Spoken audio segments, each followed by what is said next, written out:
जय हिंद साथियों, मैं अपने इस वीडियो में आपका पुनः स्वागत करता हूं। दोस्तों, आज हम लोग बात करेंगे क्लास 12th मैथ्स में जो न्यू सिलेबस है 2024 और 25 का, उस पर आज हम लोग बात करने वाले हैं। तो बेसिकली क्लास 12th मैथ्स में क्या कटा है, क्या बचा है, उन सारे पर आज हम लोग बात करेंगे। अगर हम बात करें कि जो क्लास 12th मैथ्स होता है, इसमें कुल कितने नंबर का आपका पेपर होगा, तो कुल इसमें 100 नंबर का पेपर होगा।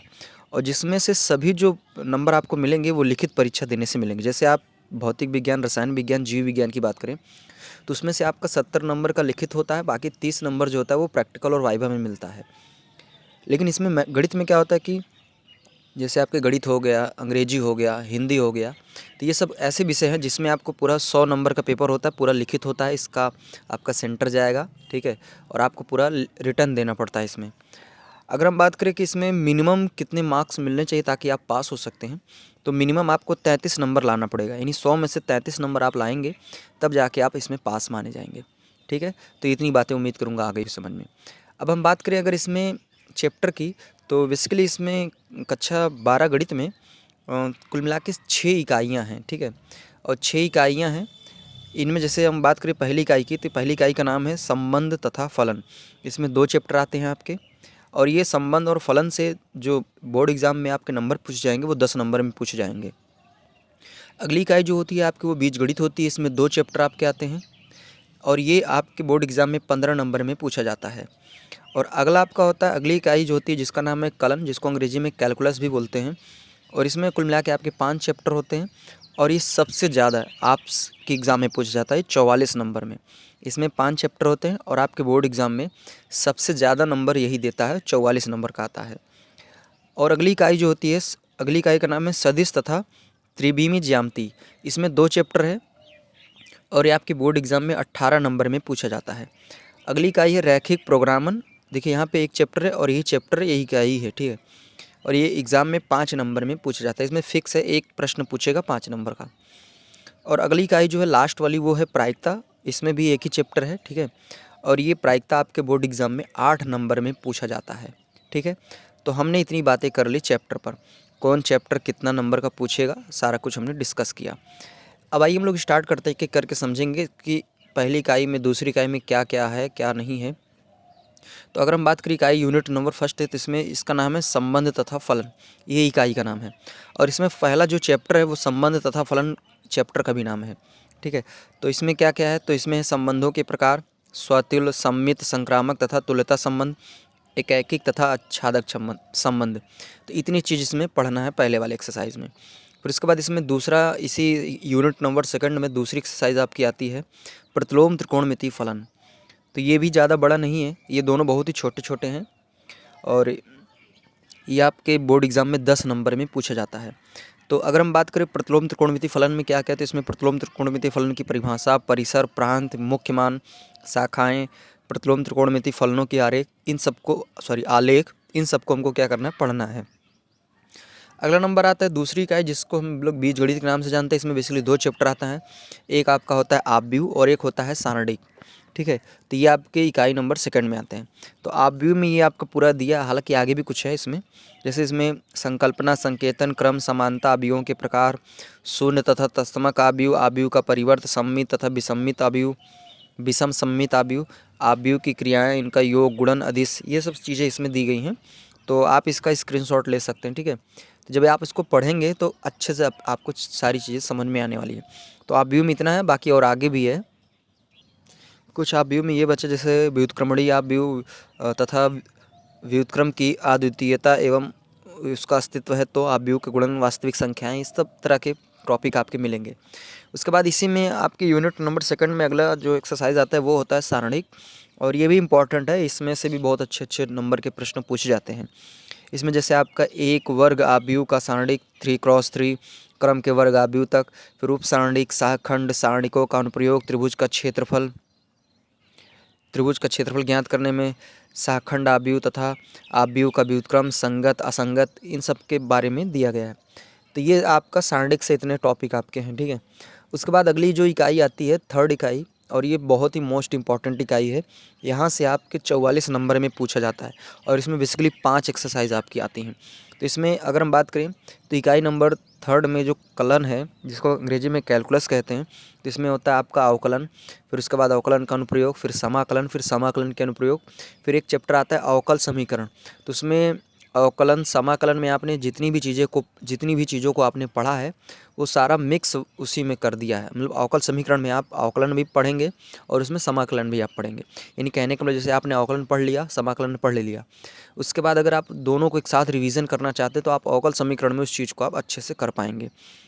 तो अगर बात करें कि यूनिट नंबर थर्ड में जो पहला है वो है, उस चैप्टर का नाम है सततता तथा अवकलनीयता। तो ये जो सततता है ये कक्षा 11 में भी आपने इसके बारे में थोड़ा मोड़ा इंट्रोडक्शन पढ़ा होगा, लिमिट वगैरह जो आपके सीमा वाला चैप्टर है, तो उसी से रिलेटेड ये सततता है। फिर उसके बाद आपका अवकलनीयता आता है, ठीक है।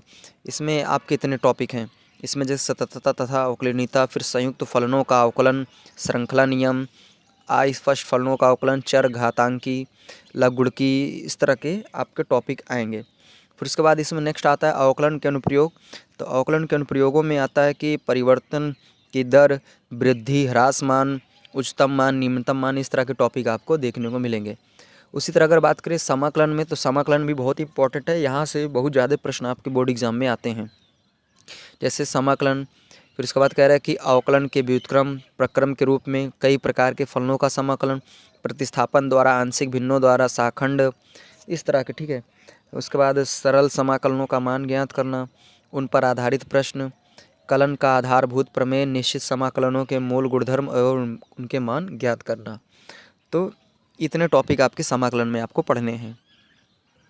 बाकी यहाँ पे आगे आ जाता है कि समाकलन के अनुप्रयोग। तो इसमें ये भी बहुत ज़्यादा बड़ा नहीं है, छोटा सा टॉपिक है। इसमें साधारण वक्रों के अंतर्गत क्षेत्रफल ज्ञात करना, विशेषताएं, रेखाएं, वृत्त, परवलय, दीर्घवृत्त का क्षेत्रफल मान ज्ञात करना, ठीक है। तो इस तरह के टॉपिक आपको यहाँ पे समाकलन के अनुप्रयोग में पढ़ने को मिलेंगे। अभी जिसकी मैं बात कर रहा था अवकल समीकरण की, यही चैप्टर है। इसमें आप अभी मतलब जैसे जब आप पढ़ेंगे तो आप अवकलन और समाकलन में जितना भी कुछ पढ़ा है उन सभी का मिक्स वर्जन इसमें दिया गया है। अगर आप इसको पढ़ते हैं तो आपका समाकलन और अवकलन दोनों आपका रिवीजन हो जाएगा, ठीक है। इसमें आपका अवकल समीकरण में आपकी परिभाषा इसकी आती है, फिर उसके बाद कोटि एवं घात, फिर अवकल समीकरण का व्यापक एवं विशिष्ट हल, पृथक्करणीय चर के तरीके द्वारा अवकलन समीकरणों का हल, प्रथम कोटि एवं प्रथम घात वाले समघातीय अवकलनों के समीकरण के हल, इस तरह के टॉपिक आपको देखने को मिलेंगे। फिर इसमें आपकी अगली इकाई आती है, इकाई नंबर 4, और इस इकाई का नाम है सदिश तथा त्रिविमीय ज्यामिति। तो इसमें भी आपके 2 चैप्टर आता है। एक चैप्टर आपका होता है सदिश और अगला होता है त्रिविमीय ज्यामिति का परिचय। तो इसमें सदिश में भी बहुत इंपॉर्टेंट है, यहाँ से भी बहुत अच्छे नंबर पूछे जाते हैं आपके बोर्ड एग्जाम में। तो इसमें हालांकि देखिए ये वाला जो चैप्टर है, अगर आप कक्षा 11 भौतिक विज्ञान में सदिश वाला चैप्टर पढ़ा होगा तो ये आपके लिए काफ़ी हेल्पफुल रहेगा ये वाली एक्सरसाइज, क्योंकि आपने उसमें सदिश वाले चैप्टर में जो भी न्यूमेरिकल वगैरह सीखा होगा, A dot vector V vector A cross vector V, उनका परिमाण निकालना, कुछ इस तरह के टॉपिक आपने कक्षा 11 में पढ़ रखे होंगे। तो सारा कुछ इसमें दिया हुआ है, वही उसी तरह के एकदम सेम टू सेम आपकी सवालें इसमें मिलने वाली हैं। फिर उसी तरह आपका आता है त्रिविमीय ज्यामिति का परिचय, ठीक है। कक्षा 11 में भी हालांकि त्रिविमीय वाला चैप्टर है तो उसमें थोड़ा सा इंट्रोडक्शन दिया है, अब उसी के आगे का हिस्सा इसमें दिया गया है। तो इसको भी आप जब त्रिविमीय ज्यामिति का परिचय पढ़ेंगे, यानी अगर 11 वाला आपने पढ़ा है तो 12 वाला बहुत ही आसान आपको लगने वाला है। इसमें ज़्यादा कुछ भी नहीं है, ये तो सदिश वाला तो आपका 11 से संबंधित है और ये त्रिविमीय ज्यामिति वाला भी आपका 11 से संबंधित है। अगली यूनिट आपकी आती है रैखिक प्रोग्रामन। तो ये रैखिक प्रोग्रामन ये 11 में भी है, जिसको हम लोग रैखिक असमीकरण नाम से जानते हैं, ठीक है।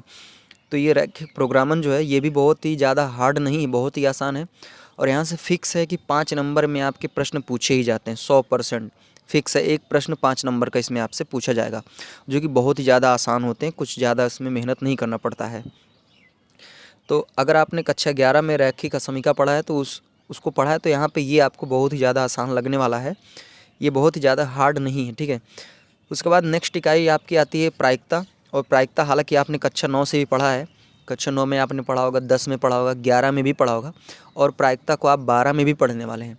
अगर आप कक्षा 9, 10 की प्रायिकता को, 11 की प्रायिकता को अगर आपने अच्छी तरीके से पढ़ लिया होगा तो वादा है कि आप कक्षा 12 की प्रायिकता को बहुत ही आसानी तरीके से कर सकेंगे। क्योंकि ये प्रायिकता जो है ना, दरअसल पहले क्या होता था कि जब हम लोग पढ़ते थे उस टाइम क्या होता था कि प्रायिकता केवल और केवल कक्षा 11 में थी, यानी कंप्लीट मिला के उसी 11 में रखा गया था। फिर बाद में थोड़ा सा क्या होता था कि बच्चों को पढ़ने में दिक्कत होती थी, तो इसको क्या किया गया, बोर्ड ने इसको चार मतलब चारों यानी कक्षा 9, 10 और 11, 12 सभी में क्या कर दिया गया, थोड़ा थोड़ा बांट दिया। तो प्रायिकता का जो बेसिक है वो कक्षा 9 में डाला है, फिर उससे थोड़ा हाई लेवल का कक्षा 10 में, फिर उससे और हाई लेवल में कक्षा 11 में, फिर जो सबसे ज़्यादा टफ वाला टॉपिक है वो आपके कक्षा 12 में दिया गया है। तो अगर आप 9, 10, 11 में अगर आप प्रायिकता पढ़े हैं तो 12 वाली जो प्रायिकता है आपको बहुत ही ईजी लगने वाली है, ठीक है। तो इसमें यही सब आपका टॉपिक है, और ये भी बहुत ही अच्छे नंबर आपको देती है प्रायिकता, और रैखिक प्रोग्रामन से भी फिक्स है कि इसमें से 5 नंबर में आपके प्रश्न पूछे जाएंगे। तो उम्मीद करूँगा ये आज मैंने बात किया कक्षा 12 गणित में जो सिलेबस है उसमें क्या टॉपिक है क्या नहीं है, सारा कुछ हमने डिस्कस करने का प्रयास किया।